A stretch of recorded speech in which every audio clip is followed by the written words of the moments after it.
Forum in Uzbekistan in 2026. Connectivity and regional integration were highlighted, particularly the Uzbekistan-Afghanistan-Pakistan railway project, including agreement on the Termez-Karachi route and joint financing of the feasibility study. Pakistan reaffirmed access to its seaport and transport infrastructure for Uzbek trade.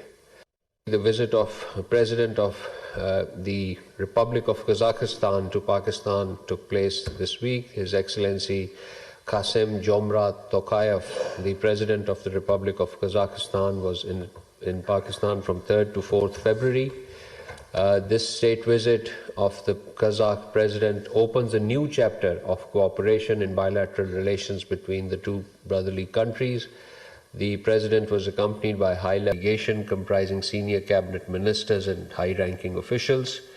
During the visit, President Tokayev met with the President of Pakistan, held talks with the Prime Minister, and addressed the Pakistan-Kazakhstan Business Forum.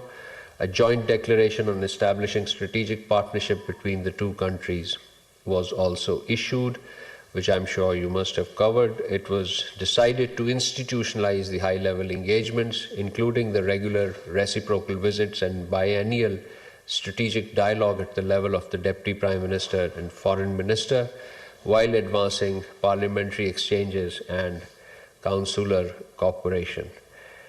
In the security and defense domain, the two sides agreed to strengthen collaboration in counterterrorism, combating organized crime, cyber crimes, drug trafficking, and other emerging threats, and to continue joint military exercises and professional exchanges. Several agreements were signed, including on treaties on extradition, combating crimes, cooperation in UN peacekeeping mission, as well as in the areas of transit trade, customs, financial regulation, agriculture. Economically, the leaders set an ambitious target of increasing bilateral trade to US $1 billion and committed to expanding cooperation in energy, agriculture, textile, finance, technology. The two countries also underscored the importance of transport and regional connectivity, supporting multi-modal corridors linking Central and South Asia, including Trans-Afghan Railway Initiative, and agreed to explore the resumption of direct flights. They agreed that a peaceful settlement of Jammu and Kashmir dispute in accordance with the relevant UN Security Council resolutions. The visit concluded with mutual invitations for future high-level exchanges, signaling a new chapter in Pak-Kazakh relations. The Deputy Prime Minister, Foreign Minister, Senator Mohammad Ishaq Dar had held diverse engagements during this period. First, he received the representative of the President of Azerbaijan on special assignment, His Excellency Mr. Khalafov, and during this meeting, the Azeri side briefed the Deputy Prime Minister on ongoing and forthcoming initiative under the Azerbaijan's chairmanship of SICA, which is the Conference on Interaction and Confidence Building Measures in Asia. The DPM also received Sham Nimol, Minister of Commerce of the Kingdom of Cambodia. Both sides reaffirmed their mutual desire to collaborate closely in strengthening the bilateral partnerships, particularly in the domain of economy, trade and investments under the purview of the Pakistan-Cambodia Joint Trade Committee. The Deputy Prime Minister also held telephone exchanges. He spoke with the Azeri Economic Minister, Mikhail Jabarov. They discussed strengthening economic cooperation, trade and investment ties, and agreed to maintain close contact. Our Deputy Prime Minister, Foreign Minister, spoke with Iranian Foreign Minister Abbas Araghchi twice this period. He expressed concern over the evolving regional situation and underscored that dialogue and diplomacy remains the only viable way forward. Both leaders agreed to maintain close contact, and they discussed regional development and underscored the importance of dialogue and diplomacy, and agreed to continue close engagement and coordination.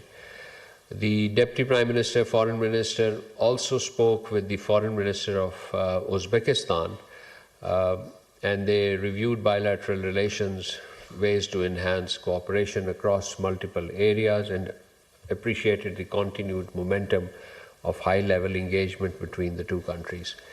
The DPM Foreign Minister spoke with Commonwealth Secretary General, Honorable Shirley Bochwe, and our side highlighted Pakistan's role as a founding member of the Commonwealth and reaffirmed continued commitment to democracy, good governance, development, and multilateral cooperation. And both sides also discussed avenues to strengthen cooperation, particularly through enhanced intra-Commonwealth cooperation. The Deputy Prime Minister, Foreign Minister, received a phone call from the Foreign Minister of Azerbaijan, Ceyhun Bayramov. Foreign Minister Bayramov conveyed condolences for the victims of Islamabad terrorist attacks. Both sides also discussed current regional and international developments of mutual interest and reaffirmed the enduring partnership between the two brotherly countries. Our Deputy Prime Minister, Foreign Minister, also spoke with the Turkish Foreign Minister twice during this period, Foreign Minister Hakan Fidan. Both leaders also exchanged views on bilateral relations, matters of mutual interest, regional and international developments, and agreed to remain in close cooperation. So this was the sum up of the key international diplomatic engagement of our Deputy Prime Minister. Ladies and gentlemen, this week we also notified the revised control list under the Pakistan Strategic Export Controls, the Export Control Act, Strategic Export Control Act 2004. And as you know, this export control relates to strategic export controls on goods, technologies, material and equipment related to nuclear and biological weapons and their delivery systems. So this updated national control list is an obligation that we have been undertaking, and this was the sixth review since inception of SICA 2004. And the updated list is available on the website. It was first issued in 2005 and was subsequently reviewed in 2011, 15, 16, 18, and 2022. So this latest update ensures the continued harmonization of Pakistan's strategic export controls with the lists that are maintained by the Nuclear Suppliers Group, the NSG, the Missile Technology Control Regime, MTCR, and the Australia Group, which relates to chemicals. This notification underscores Pakistan's resolve to further strengthen its export control regime and reaffirms its role as a responsible technology holder state, firmly committed to the objectives of non-proliferation and fulfillment of our international obligation in this regard. This week, ladies and gentlemen, the sixth round of Pakistan-Canada bilateral political consultations also took place. On behalf of Pakistan, Ambassador Nabil Munir, Special Secretary, United Nations, and Director General Americas, Mr. Amir Khan, participated, while the Canadian side was represented by Ambassador Weldon Epp, Assistant Deputy Minister for Global Affairs Canada and High Commissioner of Canada in Islamabad, His Excellency Mr. Tariq Ali. Recognizing the significant untapped potential in the relationship, both sides expressed their readiness to improve the implementation of existing agreements and identified new avenues for cooperation, particularly strengthening trade and economic cooperation, including greater support to business communities, facilitation of trade delegations, and enhanced institutional linkages. The two sides also exchanged views on evolving global and regional environment and discussed key multilateral issues of mutual interest. Both sides agreed to maintain regular consultations and expressed confidence that sustained engagement would lead to new progress. This week, ladies and gentlemen, you must have seen the two joint statements issued by 8 Islamic foreign ministers, that is the foreign ministers of Pakistan, Egypt, Indonesia, Jordan, Qatar, Saudi Arabia, Turkey, UAE, So the two statements, first one condemned Israeli repeated violation of ceasefire in Gaza, and the other one was on the alleged Israeli actions in the occupied West Bank. So the first statement basically termed Israeli attacks in Gaza as risk to escalating tension and undermining efforts aimed at consolidating calm and restoring stability at a time when regional and international parties are working collectively to advance the second phase of Gaza peace plan and implementation of the UN Resolution 2803. And in the second statement, ladies and gentlemen, the foreign ministers condemned Israeli decisions and measures aimed at imposing unlawful Israeli sovereignty, entrenching settlement activity, and enforcing a new and illegal administrative reality in the occupied West Bank, thereby accelerating attempts at its illegal annexation and displacement of the people of Palestine.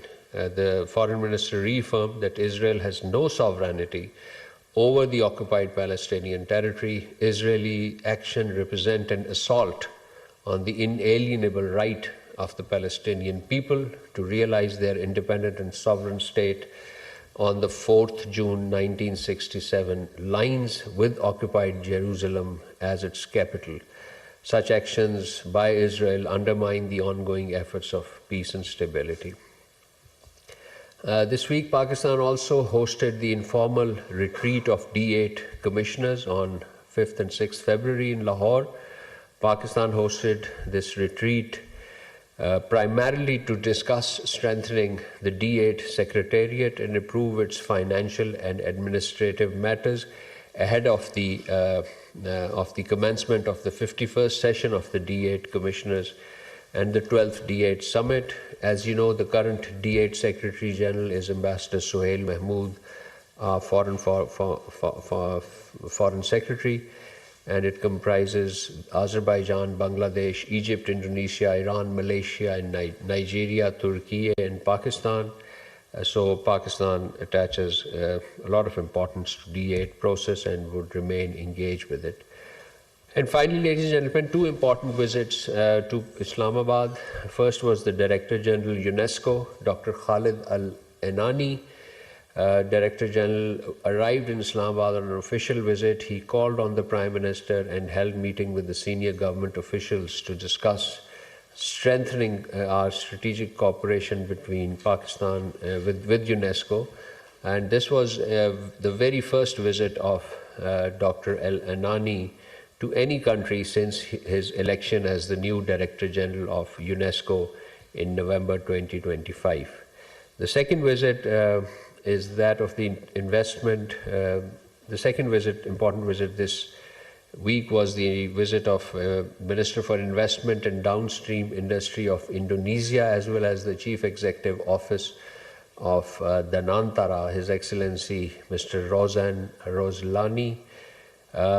The Minister for Investment from Indonesia visited here from 9th to 10th February.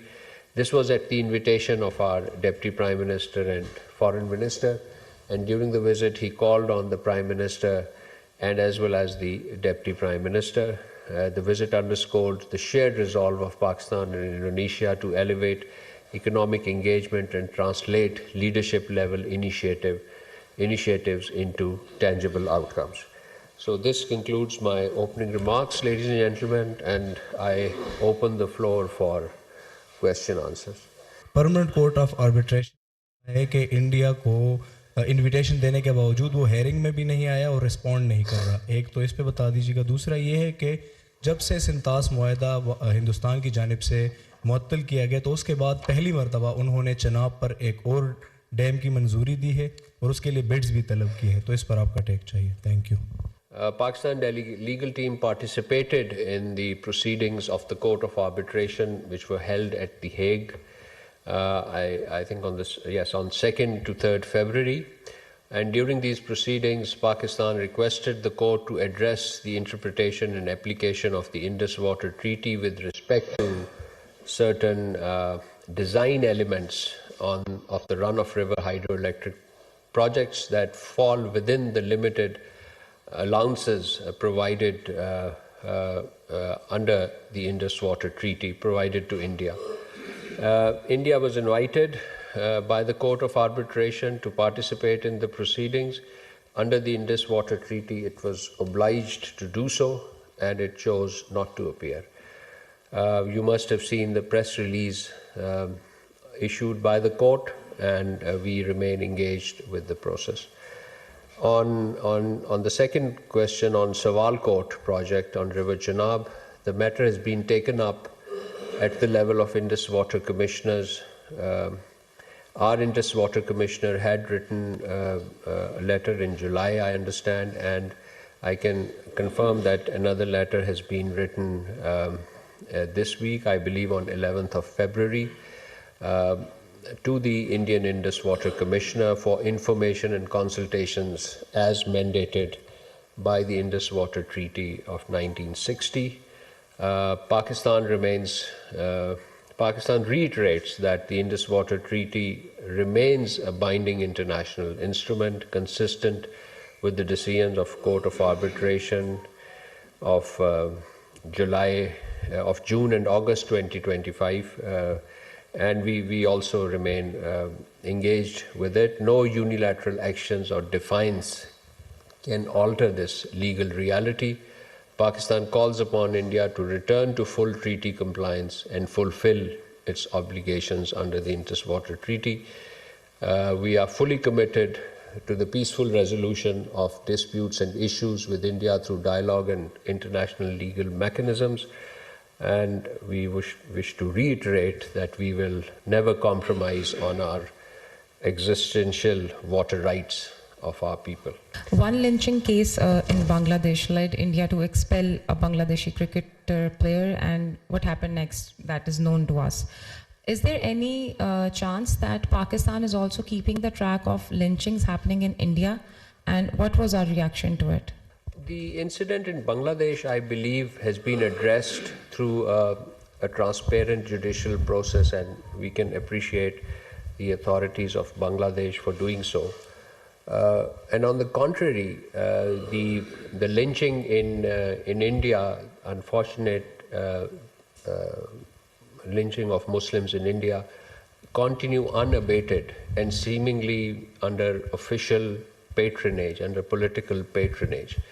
You mentioned about if we are keeping a track of it, we do so, and we are deeply alarmed that at least 55 Muslims were lynched across India last year, pointing to a disturbing and persistent pattern of targeted and hate-motivated violence. This 55 is a figure that is supported with evidences, with names, and with progress on the cases. Credible accounts suggest that many of these incidents occurred with the tacit or explicit complicity of local authorities and local political leaders, underscoring the role of state patronage and impunity in enabling such crimes. And this is an important matter that needs international attention, the state and political patronage. And these acts do not occur in isolation. They unfold within a broader social and political climate marked by hostility, where Hindutva-driven narratives increasingly portray Muslims as outsiders, selectively deploy historical and cultural symbols to legitimize exclusion, discrimination, and violence. I would also like to add that human rights observers and scholars have warned that sustained social hostility, the normalization of mob violence, forced evictions, destruction, demolition of homes and places of worship, hate speech, intimidation, systemic discrimination, and persistent state inaction constitute well-established early warning indicators of mass atrocities. When such practices are tolerated, celebrated, facilitated to marginalize, terrorize, and erase a community, they meet the legal threshold articulated in international law for genocide. an act intended to destroy in whole or in part a protected group. So we call upon the Government of India to investigate all such incidents, which are not one, not two, not a dozen, but 55. Promptly, transparently, and impartially investigate these incidents, hold perpetrators and enablers accountable, and to confront decisively the ideological and institutional drivers of intolerance, hatred, and hostility against religious minorities, particularly Muslims and Christians. The international community, particularly human rights institutions, may also closely monitor the situation in India in order to ensure full protection of vulnerable communities. It is reported in the media that Prime Minister is going for the meeting of the Board of Peace, but it has not been officially announced. So would you confirm, is he going to the summit of the Board of Peace in Washington for 19th February? And who are the members of his delegation? And very small third question. Maybe we can take it in the second round. I'll forget the track of it. Thank you. Sir, this report, I understand that you referred to the 1267 Sanctions Committee report you were referring, which was published on the 4th of February. And we have studied the report, we have seen the report, and we have evaluated it, and we believe that it extensively supports Pakistan's narrative on TTP and Afghanistan. The report has highlighted the important aspects related to the presence of TTP and Al-Qaeda in Afghanistan.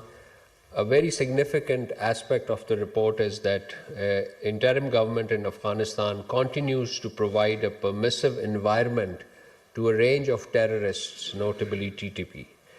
According to the report, TTP has accorded greater operational liberty and support the de facto authorities, consequently attacking the territory inside Pakistan. The report also, I believe, refers to Al-Qaeda, which continues